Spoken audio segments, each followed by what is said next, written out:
Bien, bonjour à tous. Alors, la Team Maker est très fière de vous présenter une nouvelle édition du Maker expérimental qui est le Maker Mini. Donc, c'est un modèle entièrement conçu en 3D qui intègre les composants de la Maker standard que nous avons ici.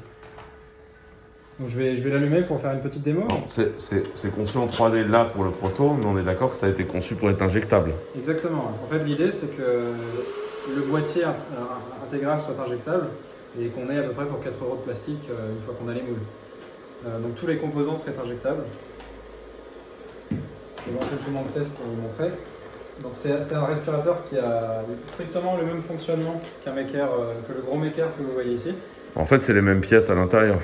Précisément, ouais. En fait, Sauf les batteries, c'est ça? sauf les batteries. Ouais. En fait, ici, on passerait idéalement sur une batterie lithium qui est beaucoup plus légère, compacte, et qui assurerait 2 heures d'autonomie.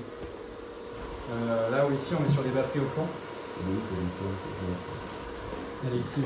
Donc ça, c'est une batterie un peu trafiquée, mais l'idée... Ça c'est la lithium comme ça. Et dans cette lithium, vous avez la puissance de ces batteries-là au fond. Et donc l'idée, c'est qu'on trouve une batterie industrielle qui soit de cette taille-là. Voilà. Hop. Donc la Maker Mini implémente aussi les derniers firmware, dernières améliorations du software qu'on avait sur ces Makers-là. Donc c'est strictement le même système, strictement le même hardware à l'intérieur, rien n'a changé à part la batterie et le casing. Donc, je vous fais une petite démo, donc là je suis en pression contrôlée. Donc ça c'est un nouveau casing, parce qu'on va aller voir les différents modes de ventilation après. Ça c'est un nouveau casing. On voit que pour l'instant on a dégagé les silencieux, il va falloir Exactement. les remettre. Il y a quoi à changer encore dans le casing là-dessus sur le nouveau Alors je casing? pense qu'il faudrait juste lui ajouter quelques centimètres sur les côtés, donc on va dire 4 cm, 4 cm, 4 cm, ce qui permettrait d'avoir de la place pour implémenter un silencieux sur l'admission d'air ici, un filtre sur le fan qui refroidit le système, et ainsi que de faciliter le montage. Là c'est vraiment un moonshot. Casser les coins. Casser les coins aussi, effectivement. Rendre ça plus arrondi pour que ça facilite le nettoyage, la sécurité et tout ça. Là, c'est vraiment un moonshot. En fait, l'idée, c'était vraiment de se mettre le challenge de compacter au maximum ce qu'on a dans le Maker et de montrer en fait qu'on peut avoir un Maker d'une taille minimale. Donc là, c'est du 20 par 20 par 20 cm. Et ça fait en fait, c'est tout léger, ça fait 2,5 kg. Et vous mettez une GameCube à côté, c'est vraiment un petit peu plus gros. C'est assez impressionnant. Et donc là-dessus, on a aussi les modes de ventilation qui ont été développés. On va peut-être faire la démo là-bas, ce sera plus facile à voir, je pense. Ouais, on va faire la démo aussi. Donc, Gabriel? Hello! Alors on va vous présenter les nouveaux modes de ventilation qui ont été développés. Puisqu'avant on n'en avait qu'un et maintenant on en a 5. On va tester avec ça avec un petit poumon. Donc ils ont été mis en place toujours sur ASL 5000, on est d'accord. Tout à fait. Par contre, là on n'a pas d'ASL sous la main, du coup on va le faire avec un poumon. Exactement. On va commencer par un mode de contrôle en volume, c'est-à-dire qu'on impose un certain volume. Ici on va mettre par exemple, je sais pas, on va mettre 350 ml. Tac. Donc souvenez-vous, pour ceux qui ne voient pas, donc, avant Maker n'était contrôlé que par pression. Donc on sait toujours faire de la pression contrôlée. Et ça veut dire que tu gères la quantité de pression que tu mets à l'intérieur et tu fais une courbe de pression dans le patient. Exactement. Et là, on règle ça en volume, c'est-à-dire qu'on règle le volume qui va être envoyé à chaque inspiration dans les poumons du patient, ainsi que le débit avec lequel ce volume va être envoyé. Alors on y va. Donc là, on a mis un volume, aussi on peut voir, de 350 ml. Vous voyez ici, une PEP à 10, 16 cycles par minute et un débit de 40 litres minutes. On y va, on est parti. Donc la machine démarre. Voilà. Et on a bien le volume qu'on avait demandé, c'est-à-dire nos 350 ml par minute, 352. Donc on a plutôt une très bonne précision par rapport à ça. On a toujours le trigger dans ces modèles-là. Exactement, on peut passer avec Par le exemple, trigger. si là j'essaye de... Ah non, tu l'avais pas activé. J'active le trigger si tu veux. Donc je me mets dans un mode de volume sur lequel il y a le trigger qui est activé. Ce qui fait que si j'essaye de demander une inspiration, la machine va me fournir cette inspiration parce que ça veut dire que le patient a besoin de cette inspiration à ce moment-là. Donc ça, c'est tout ce qui va être soit patient faiblement sédaté, soit...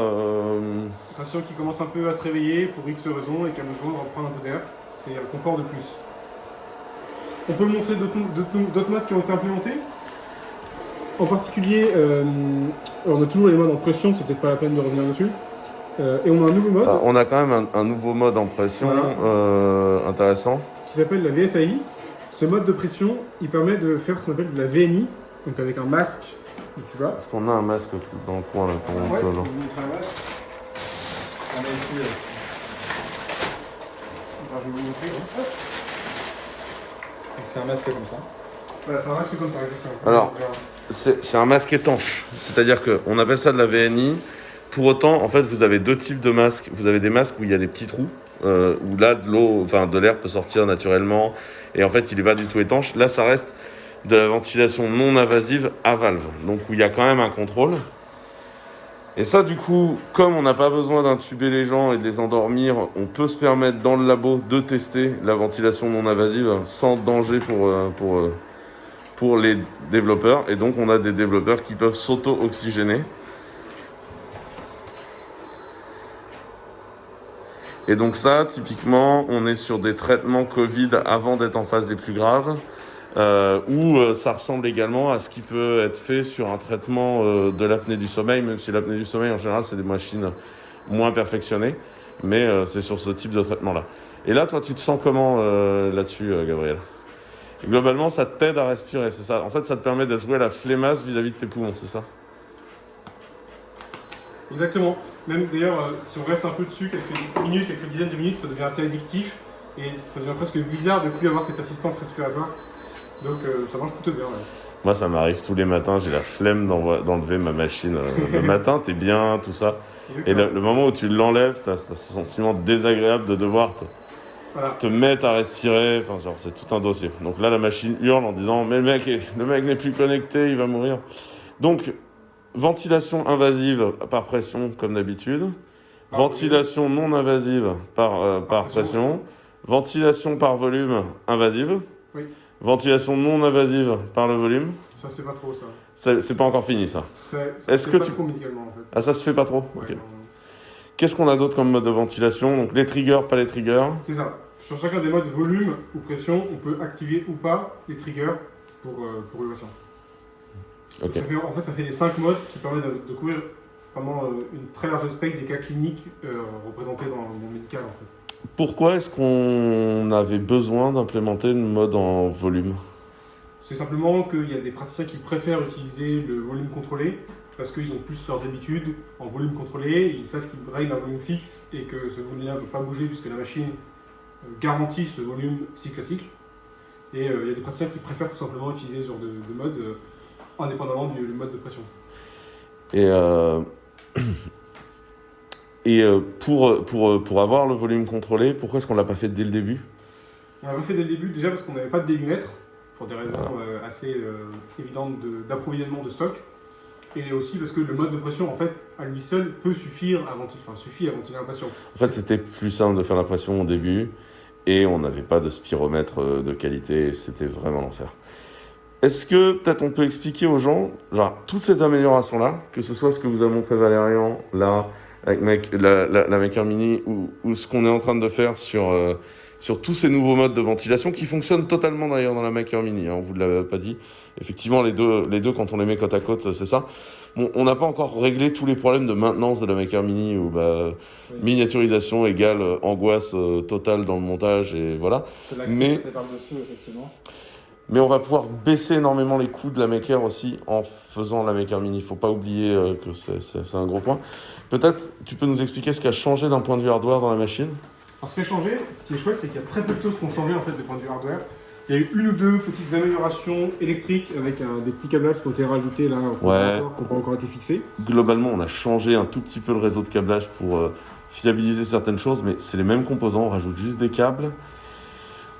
On a changé là le tuyau, on a mis un plus gros tuyau.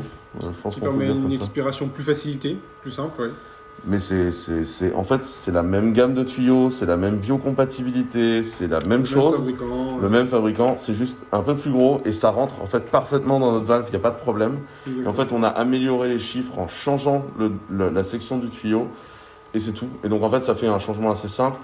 Et là, on ne s'en sert pas encore, mais on réfléchit à la possibilité de mettre un deuxième débitmètre sur la sortie expiratoire pour améliorer certains algorithmes, bien qu'on soit déjà très content de l'amélioration algorithmique, avec de très très bons résultats sur la machine. Une chose qui ne se voit pas, mais qu'on a mesuré sur la SL5000, c'est que la sensibilité des triggers, c'est-à-dire le déclenchement spontané d'inspiration, est beaucoup plus rapide. C'est-à-dire qu'on est à peu près 2 fois plus rapide pour donner de l'air au patient. Et maintenant, on est vraiment dans les comparatifs des machines du marché sur cette sensibilité. Donc ça ne fait pas augmenter le prix de la machine, cette opération-là. Avec le travail qui est fait sur la Mini, on fait même baisser le prix de la machine si tout va bien. Est-ce qu'on a une autre nouvelle, peut-être le simulateur, on peut en parler même si c'est pas complètement prêt, on peut expliquer ce que c'est? On est en train de construire un simulateur de respirateur. C'est-à-dire que c'est un logiciel qui va tourner entièrement sur ordinateur et qui permet de simuler différents types de patients et qui permet de simuler que ça tourne sur ce respirateur. Ça va permettre d'une part de faire un outil pédagogique pour apprendre à des potentiels étudiants en médecine à utiliser un respirateur sans avoir de respirateur, donc uniquement sur une page web. Ça va permettre de faire progresser la recherche puisque on va pouvoir tester en live tous nos nouveaux algos à l'aide de ce simulateur. Et puis à terme, ça peut permettre de créer de la donnée qui pourra alimenter des algorithmes d'intelligence artificielle. Dans les nouveautés, donc, j'ai pas du tout parlé de la politique sur ce projet. Disons que je suis obligé d'être assez confidentiel sur la tenue des essais cliniques. Je suis absolument désolé, mais on est en cours d'essais cliniques, il se passe des tonnes de choses et j'espère pouvoir vous faire un update politique, un update de la situation là-dessus. Mais c'était pour vous montrer que la partie ingénierie fonctionnait et tout cela, tout le nouveau logiciel, tout ce qui se fait est toujours intégralement open source. Donc vous pouvez toujours décider de construire des makers chez vous si vous voulez. Et si vous avez la pêche. Un dernier mot peut-être les gars? C'est bientôt Noël. C'est bientôt Noël. C'est vrai, c'est bientôt Noël. Il va pleuvoir des mecs.